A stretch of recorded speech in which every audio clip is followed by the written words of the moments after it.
Juges, chapitre 6, à partir du verset 1er. Les enfants d'Israël firent ce qui déplaît à l'Éternel, et l'Éternel les livra entre les mains de Madian pendant 7 ans. Autrement dit, c'est une sanction. La main de Madian fut puissante contre Israël. Pour échapper à Madian, les enfants d'Israël se retiraient dans les ravins des montagnes, dans les cavernes et sur les rochers fortifiés. Quand Israël avait semé, Madian montait avec Amalek et les fils de l'Orient, et il marchait contre lui. Il campait en face de lui, détruisait les productions du pays jusque vers Gaza, et ne laissait en Israël ni vivres, ni brebis, ni bœufs, ni ânes, car ils montaient avec leurs troupeaux et leurs tentes. Ils arrivaient comme une multitude de sauterelles, ils étaient innombrables, eux et leurs chameaux, et ils venaient dans le pays pour le ravager. Israël fut très malheureux à cause de Madian, et les enfants d'Israël crièrent à l'Éternel. Seigneur, nous te prions que nous ne puissions pas pousser des cris parce que nous sommes malheureux. Seigneur, ce matin, éclaire-nous par ta parole, que la puissance du Saint-Esprit se manifeste pleinement dans ce lieu, dans nos cœurs, Amen. Afin que ta vérité, ta lumière, ta gloire soit totalement manifestée dans le puissant nom de Jésus-Christ. Amen. Amen. Est-ce que vous vous êtes déjà retrouvé à la porte de chez vous? Oui. C'est très désagréable.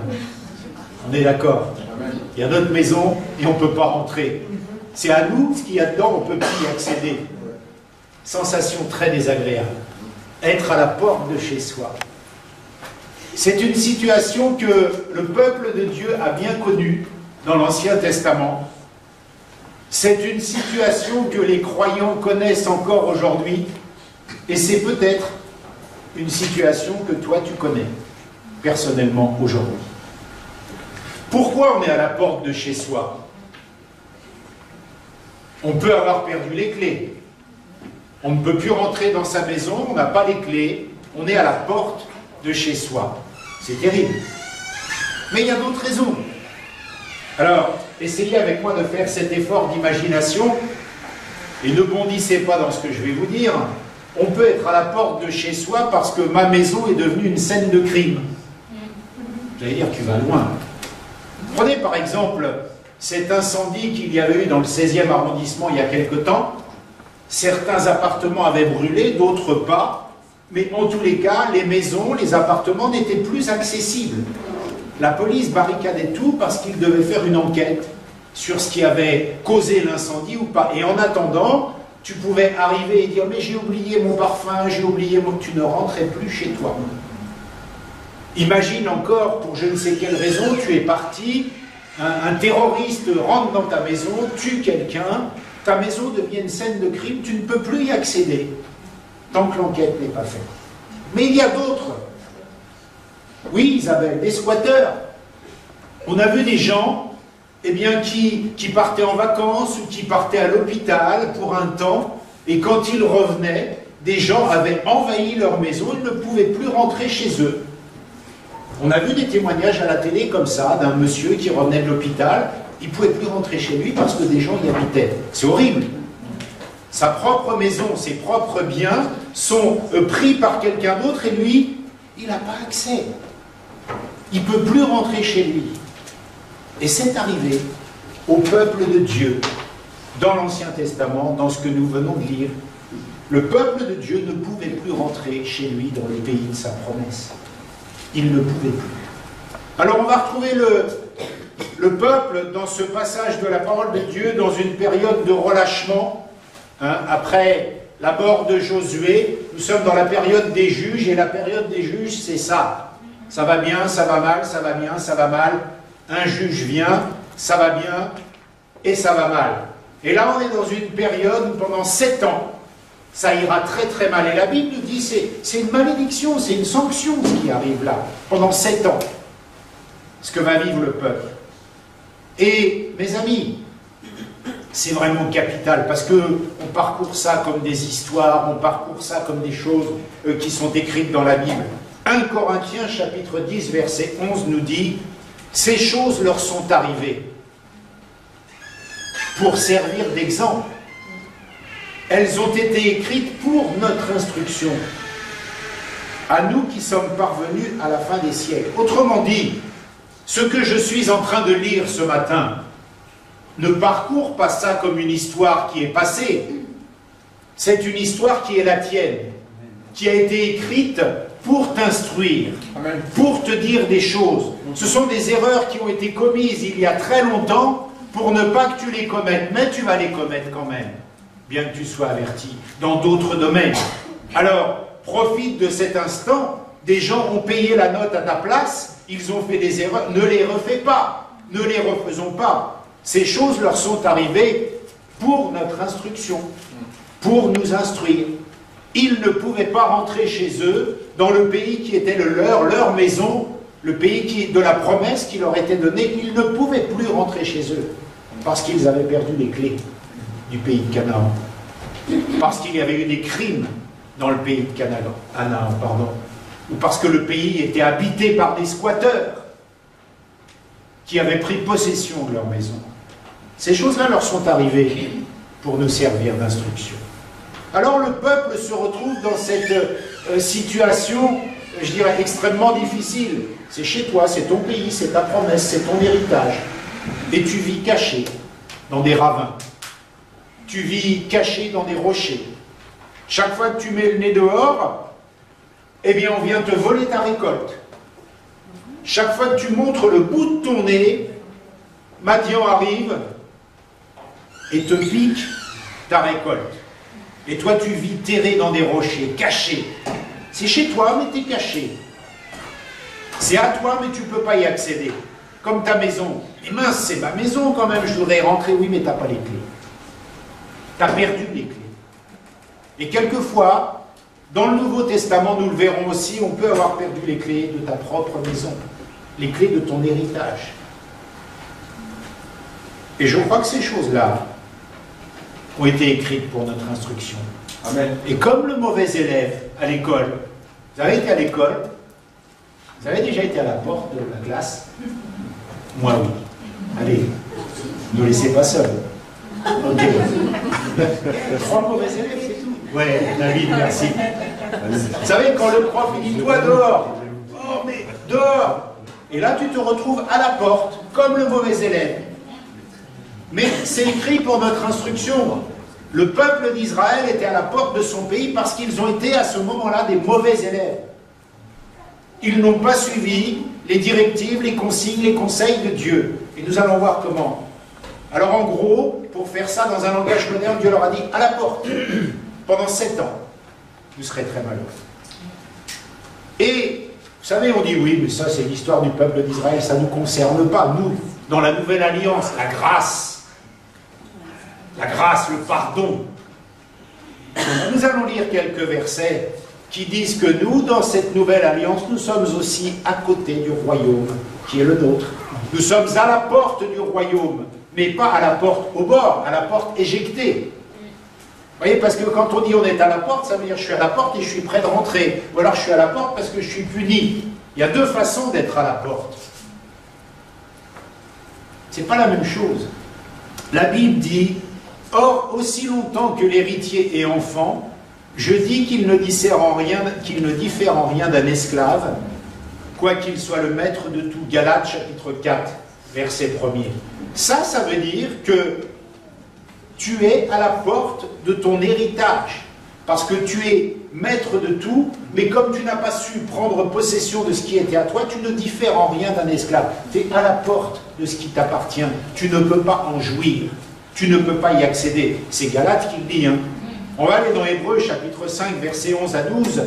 Nous avons beaucoup à dire là-dessus, et des choses difficiles à expliquer, parce que vous êtes devenus lents à comprendre. Vous, en effet, qui depuis longtemps devriez être des maîtres, vous avez encore besoin qu'on vous enseigne les premiers rudiments des oracles de Dieu. Vous en êtes venus avoir besoin de lait et non d'une nourriture solide. Ça, c'est des gars qui sont à la porte de chez eux. C'est pas si vieux. Hein. On continue avec le fils prodigue numéro 2 dans la Bible.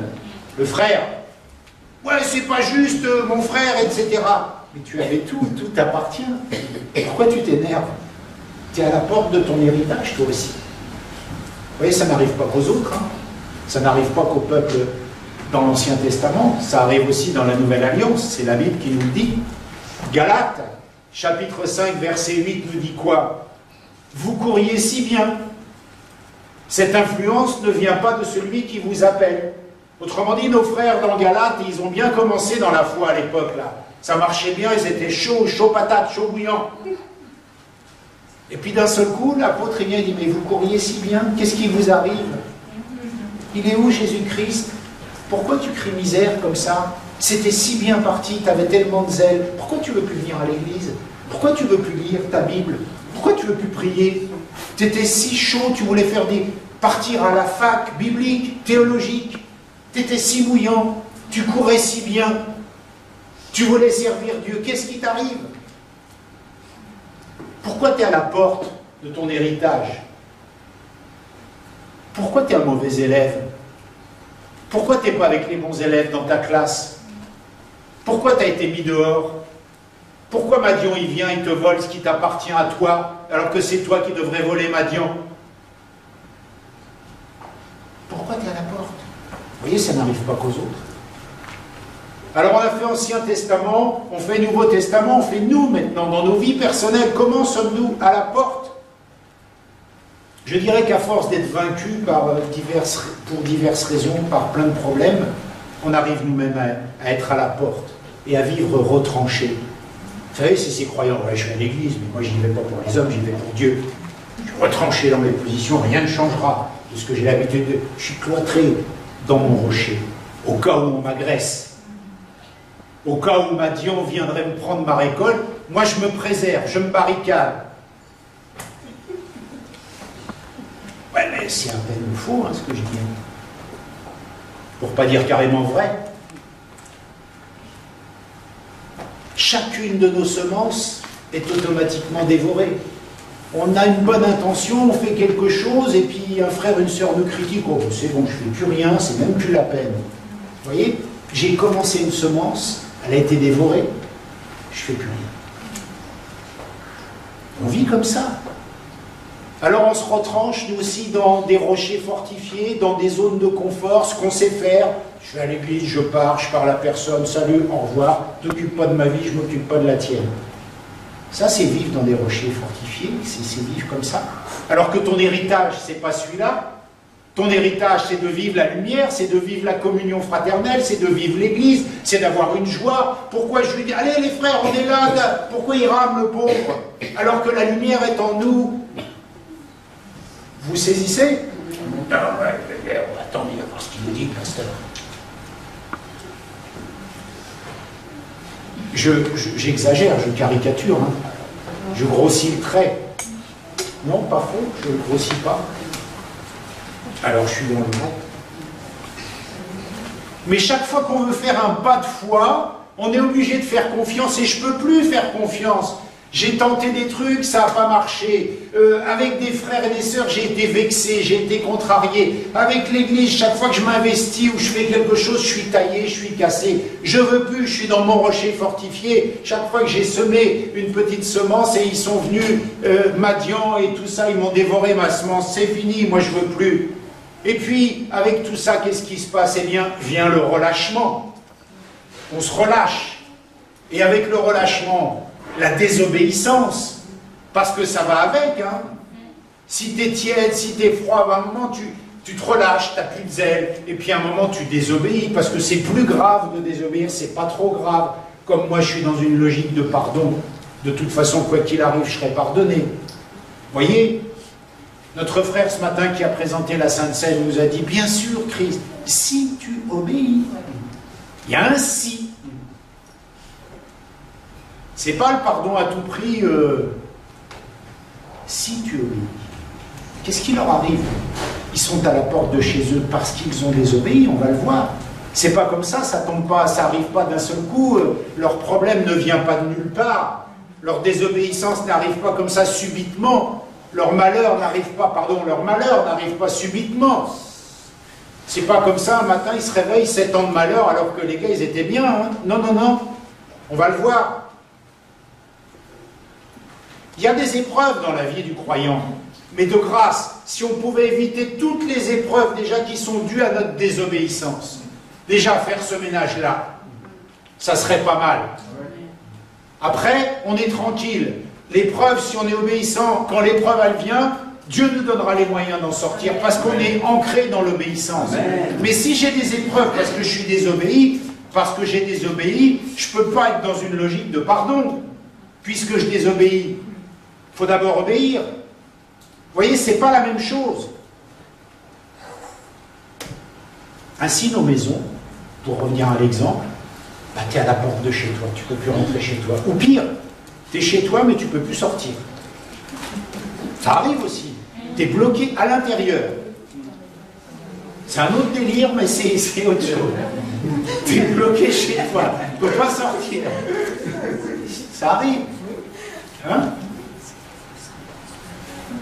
Vous imaginez, vous rentrez chez vous, dans votre appartement, et puis vous avez le liseré rouge et blanc, là, puis la police, non, non, monsieur, madame, vous rentrez pas. Eh oh, c'est chez moi, j'ai des trucs. Non, il y a eu un truc, vous ne pouvez plus. Ça ne t'appartient plus. C'est fini, c'est plus chez toi d'un seul coup. Et toi, tu dis, mais c'est chez moi, regardez, je fais... Non, vous ne rentrerez pas. Ce lieu était saisi. Il n'est plus à vous, pour l'instant. Ça nous arrive avec les promesses, attention. Hein. Parce qu'à un moment, Satan nous réclame pour nous cribler comme du froment. Ma promesse, oui, mais t'es criblé.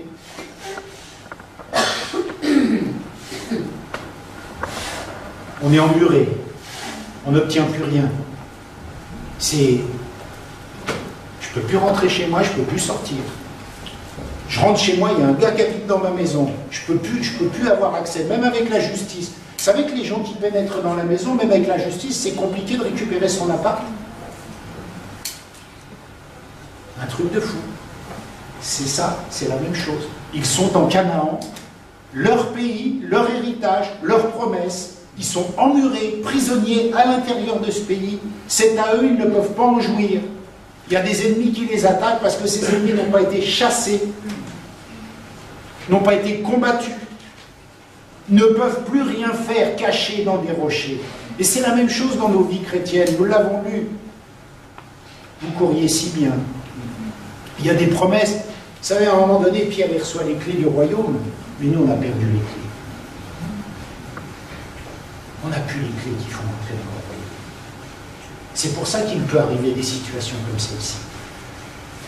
J'ai perdu les clés. Ah, il faut que j'appelle un dépanneur. Oui, mais le gars qui va venir en plus, c'est un escroc. Il va te demander 700 € pour mettre une radiographie, pour claquer la targette et la porte, elle s'ouvre direct. Moi, ça m'est arrivé. Il y a longtemps. Le gars, il vient. J'ai pas les clés de chez moi. Le gars, il vient. Bougez pas. Il prend une radio, une vulgaire radiographie. À l'époque. Et il encoche ça dans la petite ouverture. Clac, clac. Allez-y. 500 €. Madian, il est venu me prendre ma récolte. Vous imaginez? En plus, celui qui vient, il t'escroque. Ce n'est pas le cas de notre Seigneur. Revenons à Madian. Verset 6. La Bible nous dit que le peuple, ils crièrent à l'Éternel. Ils crièrent à l'Éternel.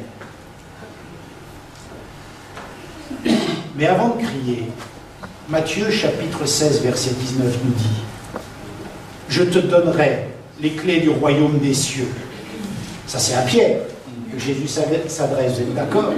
Mais au travers de Pierre, nous avons les clés, mais on les a perdues. Alors qu'est-ce qu'on fait? On ne peut plus rentrer chez nous, les promesses sont là, on appelle l'escroc. Il y a quelqu'un dans notre pays, comment on va faire pour qu'il parte? C'est à moi, mais je ne peux pas y rentrer. Il faut prendre conscience que les clés du royaume nous ont été remises. Et bien sûr que, comme tous les cris, Dieu les entend. C'est la Bible qui nous le dit. Psaume 34, verset 6. Quand un malheureux crie, l'Éternel entend, il le sauve de ses détresses. Amen. Quand on crie, Dieu nous entend. C'est une certitude. Mais là, dans ce cas-là, Dieu va éclairer aussi sur les raisons. Vous allez voir qu'on va parler de Gédéon un peu plus loin, dans ce chapitre-là. Dieu va éclairer sur les raisons. Les raisons qui vont être mises en évidence sont les suivantes. Le pays est rempli de peuples qui auraient dû être chassés.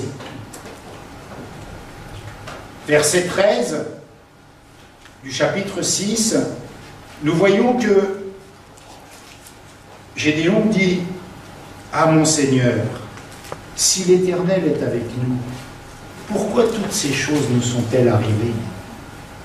Où sont ces prodiges que nos pères nous racontent quand ils disent l'Éternel ne nous a-t-il pas fait monter hors du pays d'Égypte? Voyez, pour Gédéon, les miracles de Dieu, la puissance de Dieu, c'est un vieux souvenir. Et peut-être que quelquefois dans une vie de croyant, la puissance de Dieu, l'action de Dieu n'est plus, vous savez, comme les mamies pentecôtistes avec leur foulard, et je les respecte profondément, qui nous racontaient le réveil. Waouh, c'était un truc. Mais moi, j'ai jamais vécu ça, on va dire. Où sont ces prodiges? Où sont ces miracles? On pourrait être comme Gédéon, bien sûr qu'on a vécu des choses. J'exagère encore, mais peut-être que dans certaines vies de croyants, il y a des Gédéons qui disent, mais ça fait tellement longtemps qu'on n'a pas vécu quelque chose de puissant. Ça fait tellement longtemps qu'on n'a pas vu Dieu à l'œuvre. Où sont tous ces miracles et ces prodiges que tu nous promets dans ta parole? Parce que ça peut être des réflexions que l'on se fait, et on commence à s'énerver peut-être après les choses de Dieu et tout. Mais la base, c'est quoi? C'est que, hey, oh, redescends un peu. Le pays n'a pas été nettoyé. C'est pour ça qu'il y a ces 7 ans de malheur. Parce que ceux qui auraient dû être chassés ne l'ont pas été. Et la Bible qui a été écrite pour notre instruction, regardez le verset 25 du chapitre 6, la Bible nous apprend que dans la maison du brave papa de Gédéon, il y avait un autel à une idole. Dans la maison d'un enfant du peuple, il y avait un autel à une idole. Comment ça, un chrétien? Verset 25. Dans la propre maison de Gédéon, il y a un autel à Baal, une divinité. Et peut-être que dans la propre maison des croyants, il y a des idoles à Baal. Alors les Baal modernes, c'est pas les statuettes de Gédéon. On peut les lister, toutes les idoles possibles et inimaginables, mais ce n'est pas le but. L'Esprit de Dieu est là pour nous aider et nous éclairer. Mais avant de crier, ils crièrent à l'Éternel. Et l'Éternel leur dit, hey, on descend un peu, le pays il est rempli de gens qui ne devraient plus être là. Ta propre maison, il y a une idole, alors tu vas commencer par faire comme je te dis. C'est la règle et c'est la base. Et Dieu, nous dit la parole de Dieu, va répondre à ce cri du peuple par un homme. Cet homme, à l'époque, c'est Gédéon. Vous lirez un peu plus loin comment le dialogue s'instaure entre Gédéon, l'ange, l'Éternel, etc. Dieu répond par un homme. Je dirais comme toujours. Dans l'Ancienne Alliance, par un homme. Dans la Nouvelle Alliance, par Jésus-Christ, par le Saint-Esprit et par toi. Tu ne vas pas y échapper. Il va falloir passer à l'action, hein. Parce qu'on fait tous notre Gédéon. C'est quoi faire son Gédéon? C'est dire, oh mais moi j'en suis pas capable, lui c'est mieux, fais-moi une toison, je veux savoir si ça vient bien de toi. Ah oui, d'accord, fais qu'elle soit mouillée, fais qu'elle soit sèche. Vous voyez le truc qui s'instaure entre Dieu et Gédéon? On est tous des Gédéons ou des Gédéones, je ne sais pas si on peut dire, mesdames, mes sœurs. Mais vous avez compris l'idée.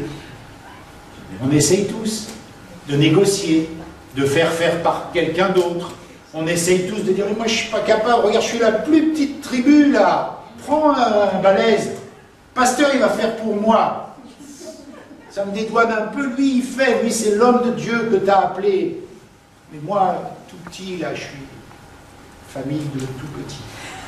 C'est ce qu'il lui dit, hein. C'est ce qu'il est en train de lui dire. Puis on pose des toisons, et puis si ça vient bien de toi, fais qu'il y ait ça et pas ça, et ça commence le délire, là, le truc, la discussion avec Dieu. C'est clair ce que Dieu te demande, et puis nous on pose des toisons. Est-ce que je dois vraiment obéir, pas obéir?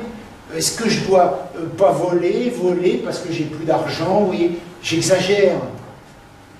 Est-ce que je dois me marier avec lui qui a déjà une femme? Quand même, il est pas mal.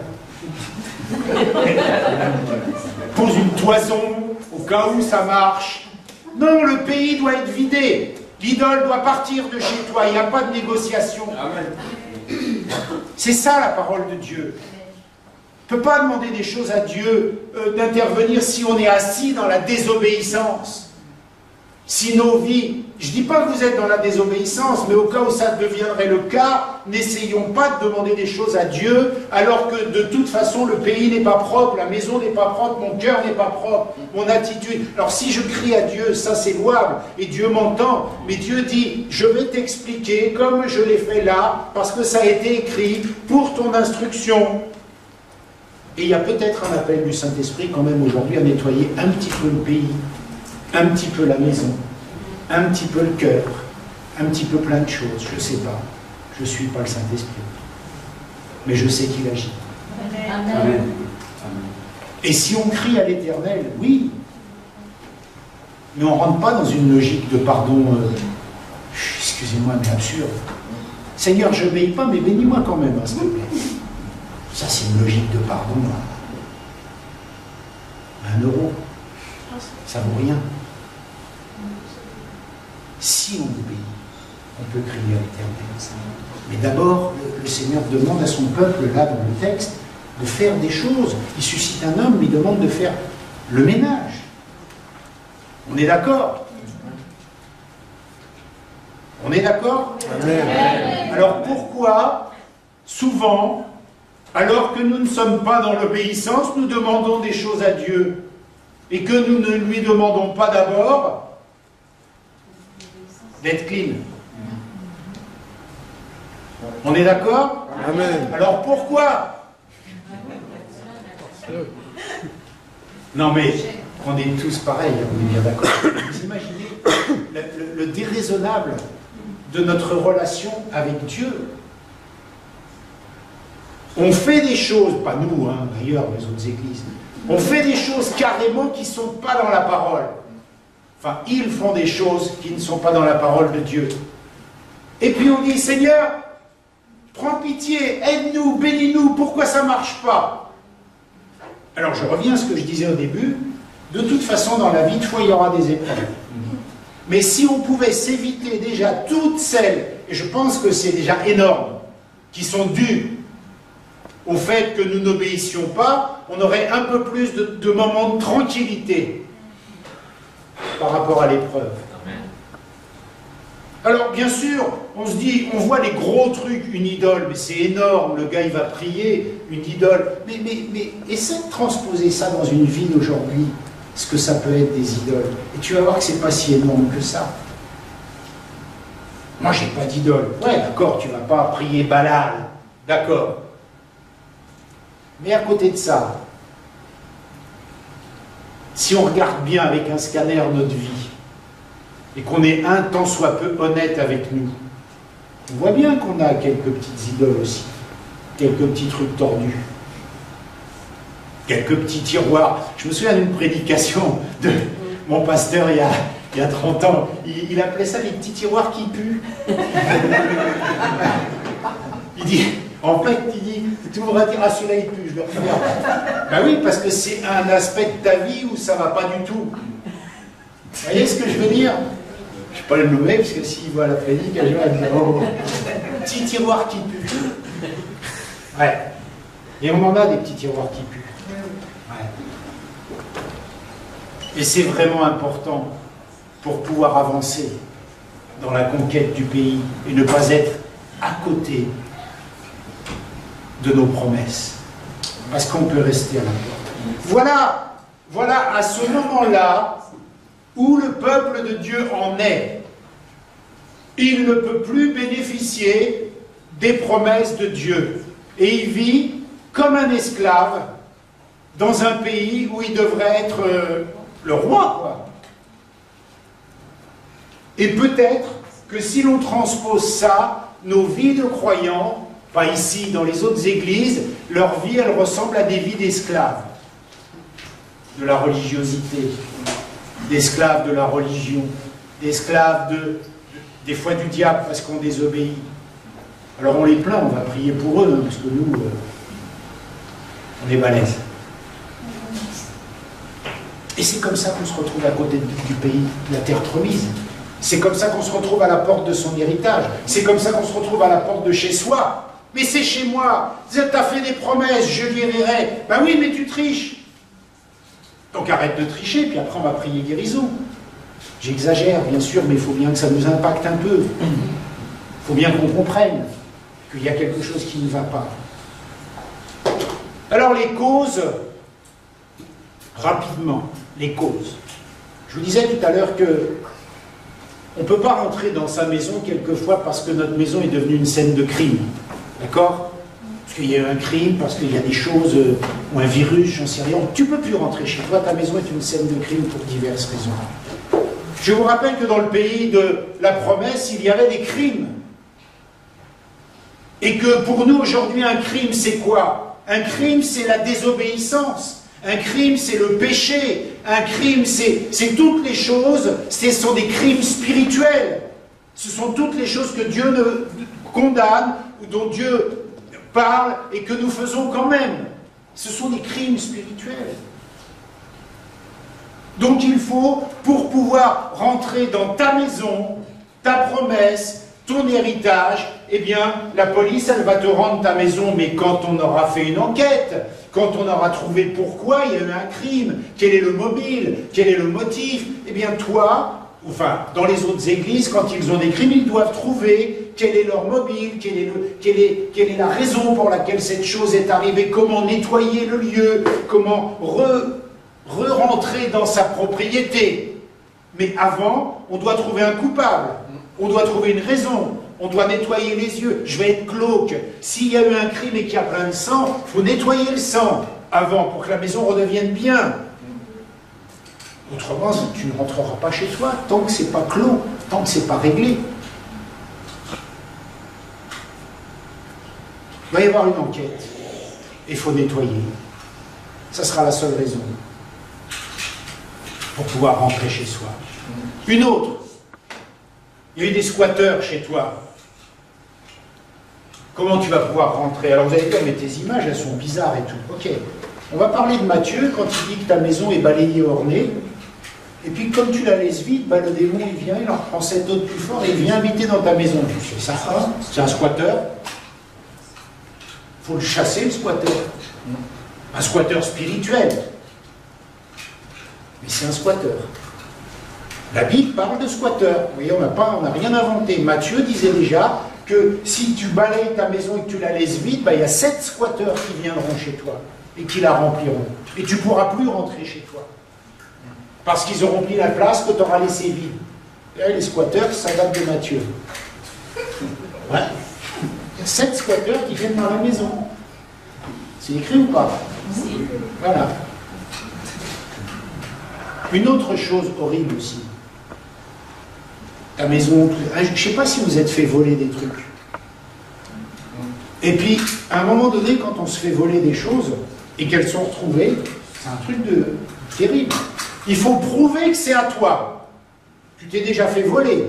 Tu subis le vol et pour récupérer l'objet qui t'a été volé, tu dois prouver qu'il t'appartient. Vous voyez, genre, tu as été cambriolé, on est venu chez toi, on t'a piqué des choses, on les a retrouvées chez quelqu'un d'autre, mais comme il t'a aussi piqué les factures des choses, tu ne peux plus prouver que c'est à toi. C'est horrible. Si c'est à moi, je vous assure. Oui, ben, dis-nous la preuve que tu l'as acheté. Mais je l'ai perdu, on me l'a volé, tu récupères toi. C'est pareil là. Il va falloir prouver qu'on a nettoyé les lieux. Il va falloir prouver qu'on obéit. Il va falloir prouver que, ça y est, on a trouvé le coupable et on l'a chassé. Il va falloir prouver que, oui, ok, ma maison, elle était pleine de squatteurs, mais ça y est, ils sont partis. C'est moi qui ai pris possession des lieux. C'est moi qui habite bien chez moi. Je ne laisse pas la place vide pour que des autres viennent, c'est moi. Ça y est, je prouve. quelque part, il faut prouver à Dieu qu'on est obéissant. Il faut montrer qu'on est dedans. Il faut montrer au Seigneur que, ok Seigneur, moi j'ai balayé ma maison, j'ai nettoyé le sang du crime, j'ai chassé les idoles, j'ai fait tout ça. Voilà, je te prouve que je suis en action pour ça. Mais vous savez, des fois, je me pose des questions quand même. Pas chez nous, hein. Mais je vois des gens, ils se plaignent de problèmes qu'ils ont, mais je ne sais pas. Quand vous voyez les choses, c'est aberrant qu'ils ne le voient pas clair sur leurs problèmes. C'est aberrant. Je ne sais pas quel exemple je peux vous donner sans trahir des confidences, mais il y a des gens, ils disent ouais, le Seigneur n'agit pas, j'ai plein de problèmes. Oui, d'accord. Le gars ou la fille, il couche à droite à gauche. Il vole à moitié. Enfin, vous voyez, il n'y a rien de clair dans leur vie. Rien de clair. Et ça, ils ne le voient pas. Ça ne les dérange pas. Et ils se demandent pourquoi Dieu n'agit pas. Et quelquefois, nous sommes comme ça. Nous sommes comme ce peuple qui, normalement, a fait ses bêtises pour ne pas que nous les fassions. Nous sommes pareils. Pourquoi ça ne marche pas dans ma foi? Pourquoi? Et on ne voit pas. On ne voit pas. Alors, bien sûr, nous n'avons pas tous le même niveau de conscience. Nous n'avons pas tous le même degré d'éclaircissement. Nous n'avons pas tous la même maturité, certes, mais quand même, il y a des choses de base, quoi. Arrête de voler, arrête de mentir, arrête de tromper. Enfin, des choses de base et ça ira déjà bien. Eh bien non, même ça, c'est pas fait. Même le béaba n'est pas fait. Quand même, pour le peuple de la promesse, savoir qu'on ne devait pas adorer Baal, quand même, c'était basique. Le gars, c'est une grosse idole et tout. Eh ben non, ils avaient, dans la maison du père de Gédéon, il y avait la statue, et ils adoraient Baal. Pourtant, c'est basique comme truc, non? Vous ne trouvez pas? Honnêtement, on te mettrait une statue avec des cornes là, on te dirait adore la Dieu, n'importe quoi, le Seigneur, il ne veut pas. Tout le monde aurait bon là-dessus, non? On est d'accord? Par contre, jouer au loto et puis gagner des millions, ça peut faire des trucs un peu... Là, on ne voit plus les cornes de Baal. Oh, ils sont mauvais les exemples, mais vous comprenez bien ce que je veux dire quand même. C'est quand même... Il faut faire attention à ça. Il faut faire attention. Parce que ça va loin. Vous savez, ce même Dieu qui est si gentil, un jour, il dira, toi, vous voyez ce que je veux dire? Un jour, il n'y aura plus de gentil, ça sera voté. Ce même Dieu qui est si gentil, qui est si amoureux, il dit, je hais vos rassemblements. Non, je hais vos rassemblements. Vous imaginez le Seigneur qui vient dans l'assemblée, il dit, je hais vos rassemblements. C'est pas Dieu, Dieu ne parle pas, c'est la parole. Parce qu'il y a un moment quand même, trop c'est trop. Voilà. Un moment trop c'est trop. Et je crois que c'est vraiment ça que je voudrais partager avec vous. Alors, comme souvent, Dieu, pour les solutions, suscite un homme. Là, c'est Gédéon. Jésus, le Saint-Esprit et toi. Et il va falloir que tu payes, si c'est ton cas, payer le dépanneur qui s'est déplacé. Hein. Ça a un prix, hein, tant pis. Hein. T'as oublié tes clés, bah, donne 500 € au gars pour qu'il t'ouvre la porte. Et c'est pareil dans la foi, dans les exemples. Il va falloir payer la note si on est dans cette désobéissance-là. Il va falloir la payer, cette note-là. Même si Jésus est mort à la croix pour le pardon de nos péchés, il va falloir à un moment payer la note, c'est-à-dire se repentir, agir, appliquer la parole. Ça, c'est ça, payer la note. Payer la note, c'est bon, allez, je me suis planté là, j'ai pas vu, mais je suis obligé de demander pardon au Seigneur, je suis obligé d'appliquer la parole, je suis obligé d'obéir selon ce qui est écrit, je suis obligé de nettoyer ma maison, je suis obligé de nettoyer la scène de crime, je suis obligé de chasser les 7 squatteurs qui sont rentrés chez moi de force, je suis obligé. Ça, c'est payer la note. Il n'y a pas le choix. La note du pardon, elle a été payée, mais la note de l'action, il suscite un homme, et cet homme aujourd'hui, c'est toi, ou cette femme. Et on n'est plus par délégation. Là, c'est des choses auxquelles on ne pourra pas échapper. Nous avons des trucs à faire. Stop à la logique de pardon non-stop. Stop à la délégation aux autres non-stop. Non, non, non, non, il y a un moment, c'est ton truc à toi. Là, il a dit à Gédéon, Gédéon, à toi de jouer. Je suis avec toi. Et le Seigneur te dit aujourd'hui, à toi de jouer, je suis avec toi, au nom de Jésus-Christ, au nom du sang de la croix qui a coulé pour le pardon de nos péchés, oui, mais restons pas dans cette logique de pardon perpétuel. Dieu est bon, il va toujours pardonner. Moi, je sais qu'un jour, ça sera fini tout ça. Il y a quand même un jour où ça sera plus possible. Le jugement. Alors Dieu est bon, mais rentrons pas dans une logique de péché volontaire pour être sûr d'être pardonné, quoi. Et ça existe. Et il dit à Gédéon, maintenant tu vas agir, je serai avec toi. Et Dieu nous dit, vous allez agir, je serai avec vous. Donc de la même façon, mais dans la bonne logique. Et voyons rapidement, et je vais conclure là-dessus, qu'est-ce qu'il demande à Gédéon? Qu'est-ce qu'il lui dit de faire à Gédéon? Verset 25, vous le lirez. Il dit, tu vas commencer chez toi. Verset 25, c'est dans ta maison. Dans la même nuit, l'Éternel dit à Gédéon, prends le jeune taureau de ton père et un second taureau de 7 ans, renverse l'autel de Baal qui est à ton père et abat l'idole qui est au-dessus. Il lui dit maintenant, Gédéon, tu commences dans ta maison à faire le ménage. Ton père, ça va pas, il a des idoles, dans la maison, dans votre maison de famille, il y a ça, tu commences, Gédéon. Et c'est pas quelqu'un d'autre, c'est toi. Tu dois agir. Et là, Gédéon est mandaté pour agir. Je suis l'Éternel et je serai avec toi, lui dit Dieu. Et Dieu nous dit dans la Nouvelle Alliance, je suis avec vous au nom de Jésus-Christ, mais tu dois agir. Tu dois agir. Ça n'appartient plus à quelqu'un d'autre que toi. Pasteur, priez pour moi, j'ai des problèmes. Non, non, non, non, non, non, non, non, non, non. Tu vas agir. Tu vas nettoyer ta maison. Tu vas renverser les statues de Baal qu'il peut y avoir dans la vie. Il faut les renverser. Un peu plus loin, verset 27, Gédéon prit 10 hommes parmi les serviteurs et fit ce que l'Éternel avait dit, mais comme il craignait la maison de son père, les gens de la ville, il l'exécuta de nuit. Verset 27, c'est immédiat. C'est immédiat. Il prend 10 hommes, il agit tout de suite.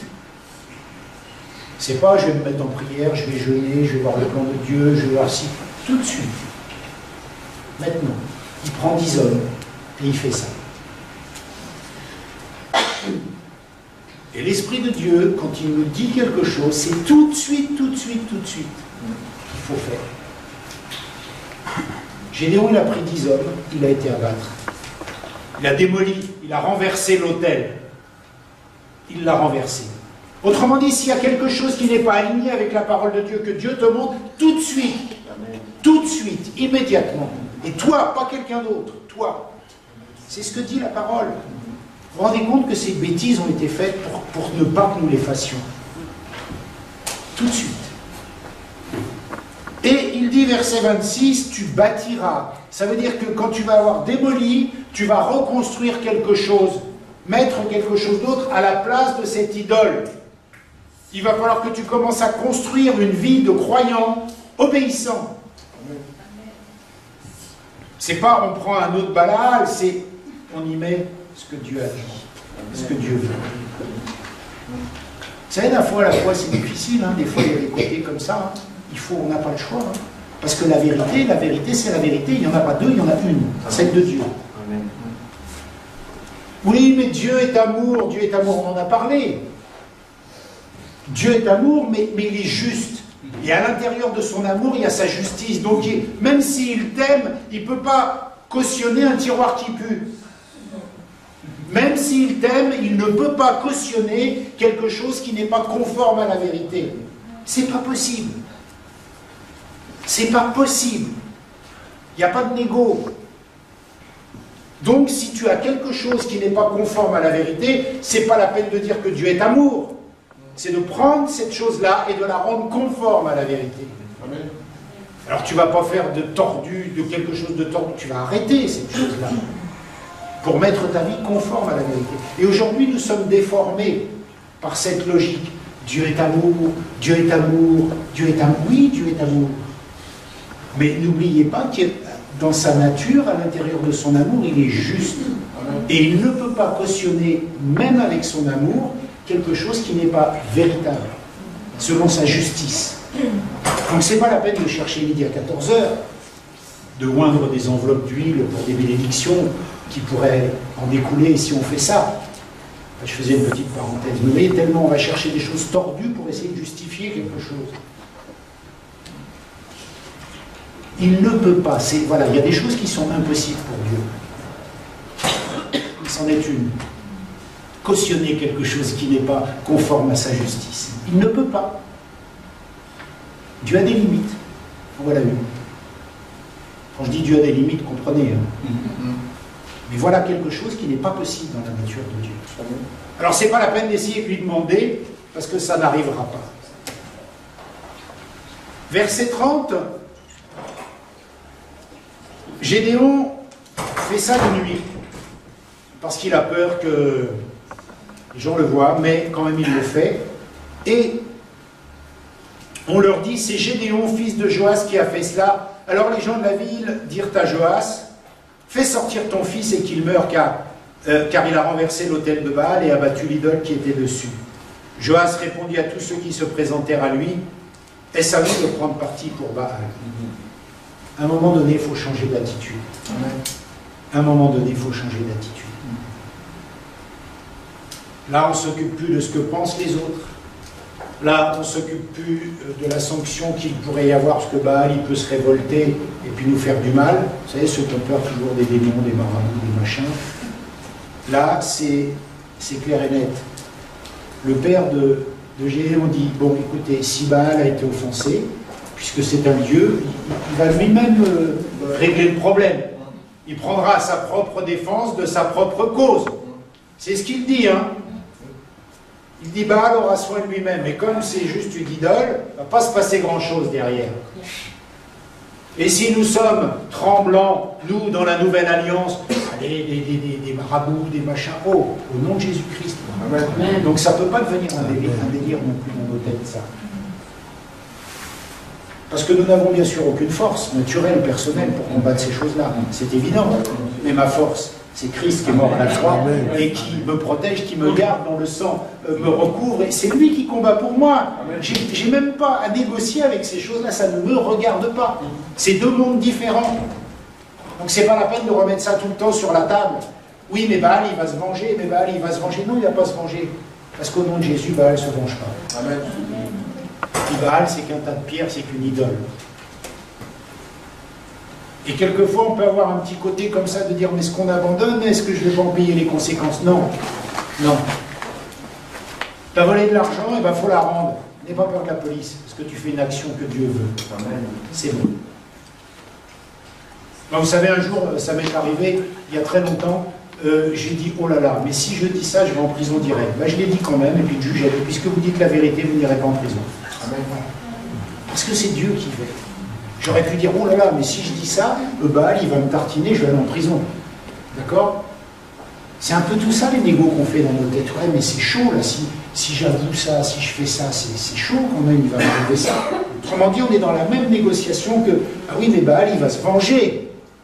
Non, non, Baal ne se vengera pas, parce que c'est une idole. Tu risques rien. Voilà ce que dit le papa de Gédéon. Et voilà ce qu'il faut croire. Et puis, nous voyons que Gédéon va s'appeler Jérubbaal, va changer de nom. Autrement dit, que Baal, celui qui a fait tomber Baal, changer de nom. La Bible dit que notre nom est inscrit dans le livre de vie, mais que c'est un nouveau nom. Alors on va dire, bon, je ne vais pas changer mon nom, je ne vais pas changer mon prénom, oui d'accord, mais la nouvelle naissance fait que tu changes complètement de personnalité. Amen. Donc tu dois avoir identifié un nouveau toi, une nouvelle toi. Mes amis, je crois que nous devons revenir à une réflexion profonde sur la nouvelle naissance. Une nouvelle identité. Réflexion profonde. Et pas continuer nos vies de croyants avec l'ancienne identité. Et il se peut que religieusement, on soit engagé dans des vies de croyants religieusement depuis des années, sans avoir changé de nous. Ça ne fait pas de nous des tiroirs brefs, mais ça fait de nous des gens qui doivent changer les choses. Et peut-être, pas ici c'est sûr, mais dans d'autres églises, des gens se disent croyants mais n'ont pas expérimenté la nouvelle identité. Il ne faut pas paniquer. Il faut se dire, ok, on va arrêter un peu de galoper, on va se poser, et on va réfléchir à ça, et commencer à demander à Dieu cette expérience, parce que c'est une réelle expérience. C'est une nouvelle naissance. Et je crois qu'il peut y avoir des croyants qui sont engagés dans la vie religieuse de la foi sans être nés de nouveau. Sans être nés de nouveau. Ça ne fait pas d'eux des gens qu'il faut montrer du doigt et qu'il faut bannir. Ça fait simplement d'eux des gens qui doivent, comme nous venons de le voir ce matin, changer. Vivre cette expérience-là. Vivre cette expérience-là. Nous parlons, je fais une toute petite digression, pour que ça soit bien clair. Quand on parle de nouvelle naissance, ça n'a rien à voir avec le baptême du Saint-Esprit. On est bien d'accord. Il y a cette expérience, quand on rencontre Jésus-Christ, de régénération. L'Esprit de Dieu redonne vie à notre esprit qui était mort aux choses de Dieu. Voilà. Et ça, c'est être chrétien croyant.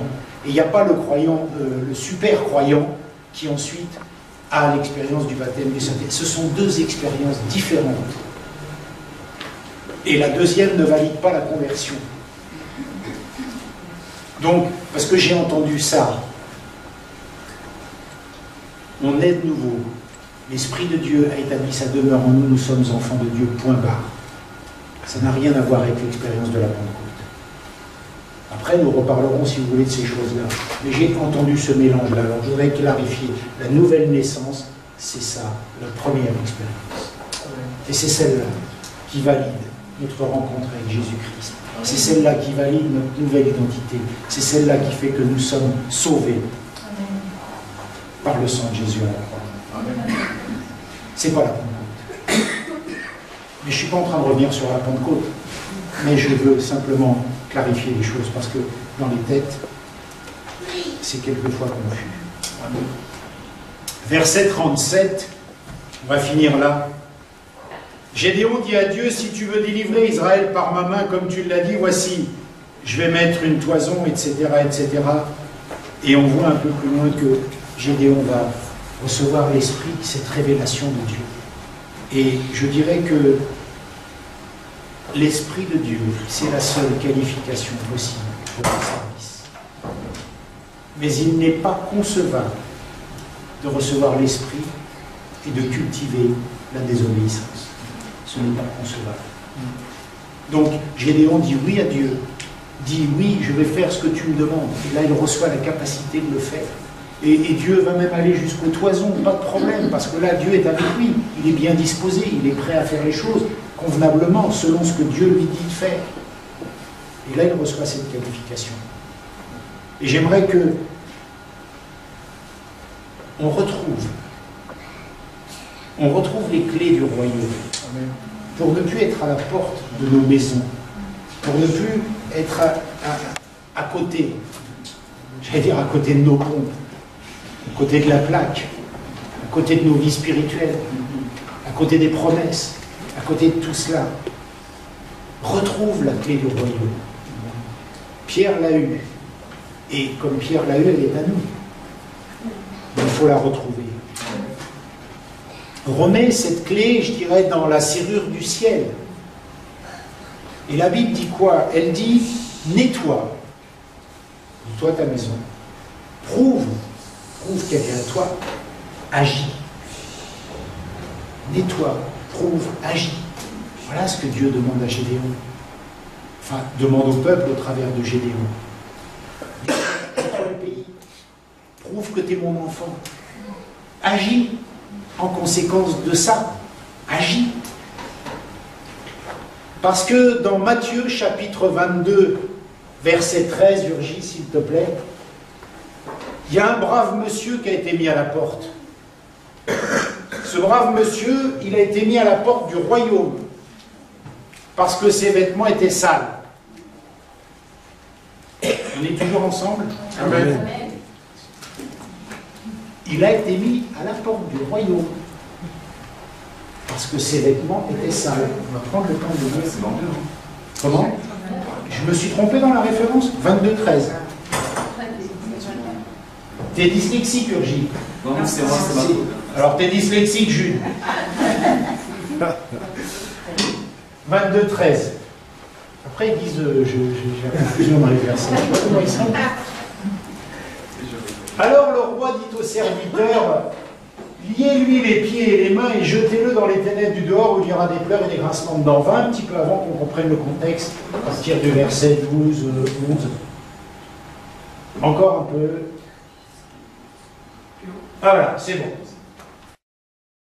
En fait, c'est un brave gars qui arrive dans le royaume de Dieu, au ciel.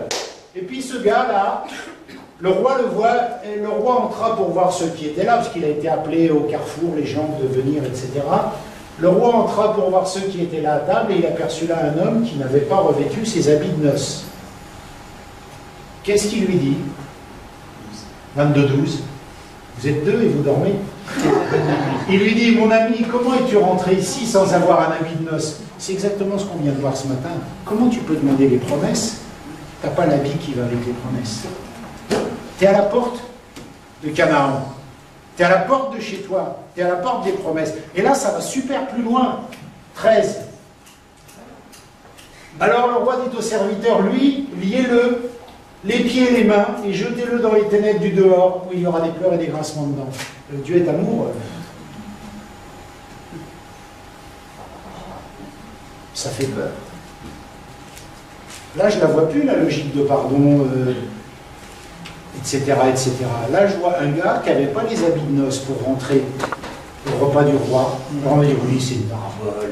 D'accord, ok, prenez-le comme vous voulez. En tous les cas, c'est écrit dans la parole de Dieu. À un moment donné, quand on n'a pas l'habit qui convient, comprenez l'habit, hein, c'est la vie, eh bien, on risque de ne pas avoir le repas du roi. Et ça fait peur. Et ça fait réfléchir. Et je crois que nous avons besoin de réfléchir.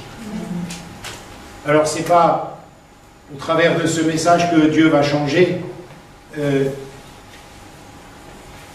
et que Dieu ne va plus nous pardonner.